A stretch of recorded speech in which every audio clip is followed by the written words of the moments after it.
welcome back to another video. This one's going to be a slightly different one. It's going to be more of an instructional one, and really not even instructional to a higher level. This is really a very beginning level video. So what we're doing here is called centering the clay.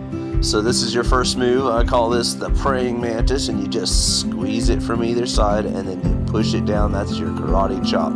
So your left hand stays in the same place, your right hand goes forth and back and forth from praying mantis and karate chop. Try to get it right on the corner. Here it is from the top view. So your praying mantis, to get it, squeeze it into a cone, not too much of a cone now, and then you karate chop it down. The clay will only center when it is moving, so you have to do these moves to get it into center. That's your first step, and then after you do that, you're ready for the next step, which is called opening it up. So you're going to push your two thumbs against each other and down into the clay, and it'll make a little divot. And then you'll squeeze it a little bit to make a hole in the bottom, and then we're going to check the bottom and see if it's deep enough. We want it about 1/2 inch deep. That one looks good, so we're going to thin out the walls. We're just squeezing the walls and pushing out a little bit to make a bowl shape. We all know the bowl shape, so we're just squeezing it into the shape that we know, and you'll feel the clay move through your fingers. Here it is from the top down. So you push your thumbs against each other, and then you just feel that clay shape make a bowl. You're going to feel a band of clay moving up your fingers, and that's okay. It might get a little wobble, especially if you're not used to it, and that's okay too. It'll just make a bowl with more personality. You'll see some of the ones that we've done, and some of them are more perfect and some are more wobbly, and they all look nice. So we're going to just make that bowl shape with our thumbs. You start out kind of more of an hourglass shape, and then you bowl it out. You push it out as you get bigger, and we're just moving it a little bit at a time. We don't need to move it a ton at a time.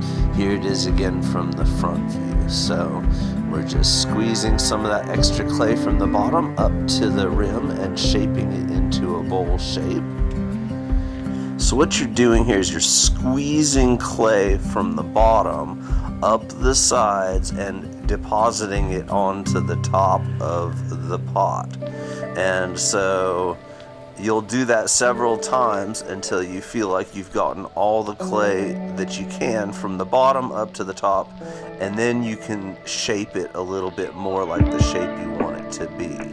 So when you're doing this, usually your right hand or your left hand, whichever one's dominant, is going to be doing most of the pressing, and then the other hand is just kind of guiding and feeling and maybe correcting a mistake if you see something push out, then the other hand can catch it and push it back in. So we make a nice little bowl shape, and then we can take a sponge and smooth it out. This helps the glaze stick well. It gets rid of any kind of imperfections or clay balls or anything that might poke you when you're using it. And right now it's really soft, but when it goes into the kiln, it'll get rock solid hard. So then we're cleaning up the bottom, make it nice and neat down there, and smooth out the outside with the sponge, and make sure there's no sharp bits. Make sure it's evenly dry. We don't want to have water on the bottom. It'll soak through the bottom, and that won't be good. And there we have it, the beginner bowl.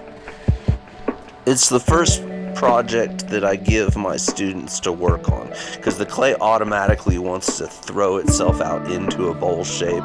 So it's a good way to get a win the first time you're on the wheel, and the first time you play in the clay.